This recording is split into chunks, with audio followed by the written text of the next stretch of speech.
So tell us about your program at Santa Clara.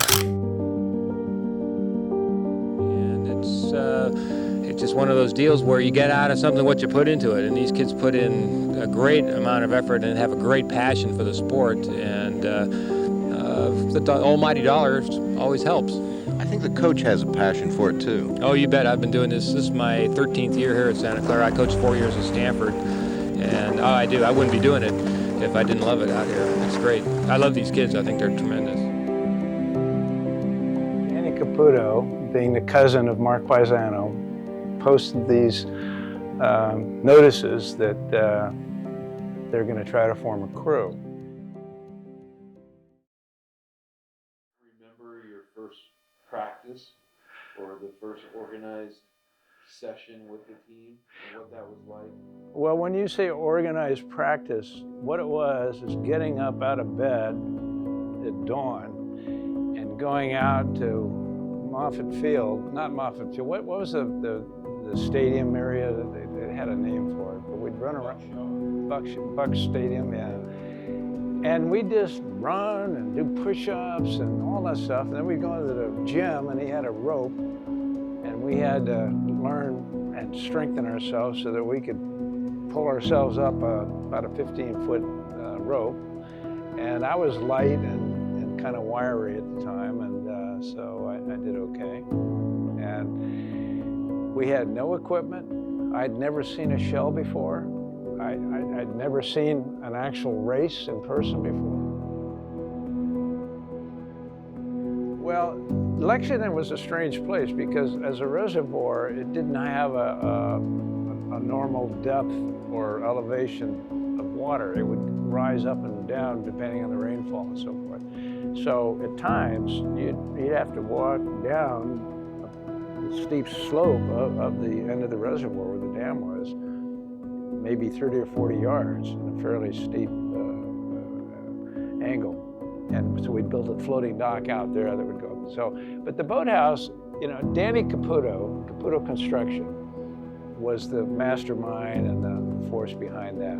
His father had a big construction company, and they called in all their friends and brought the equipment and all the wood. And they also pulled some strings with the water district to allow us to have permission to build something on this dam, which was, I guess, a little special favor for us. And yeah, so we had a nice big boathouse. It doesn't really compare to what you have now, but it was functional, and yeah.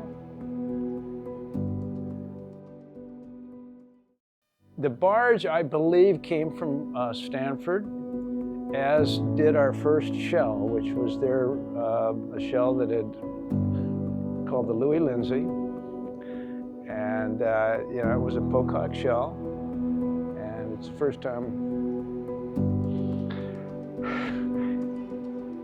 It's a beautiful boat, and even though it was probably 10 years old, we had our shell, and we just had one, and so our boathouse was built in the mud flats on a salt pond behind Moffett Field, and we built it ourselves.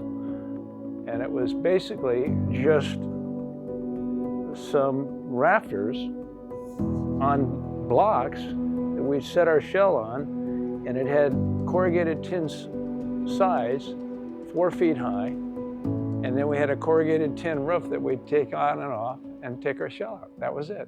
It's just, I know you got a first-year crew and so forth, and it's just, do you want to row our third or our second boat? And Mark said, we're going to row against your first boat or we're leaving.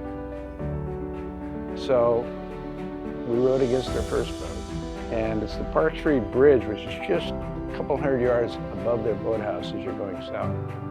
When we came under that,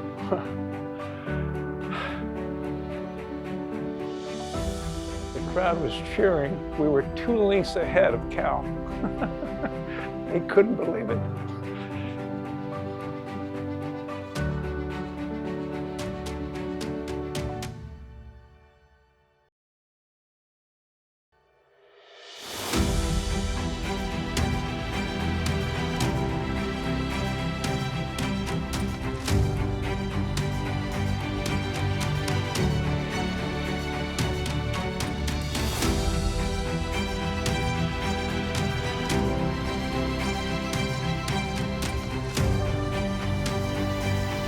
University of Virginia against Santa Clara University.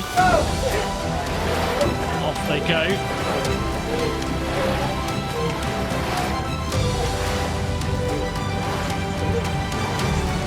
The final couple of 100 metres of this the Temple Challenge Cup heat. Santa Clara University, and it will be Santa Clara who win by quarter of a length.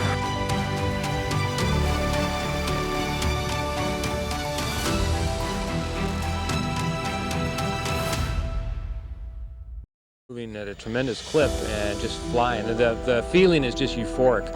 I mean, the speed, it's like sitting on a skateboard if you're sitting on your butt and buttboarding down a hill. I mean, you're going so fast, and the sense of speed is just, it's thrilling, and that's why these kids stick with it.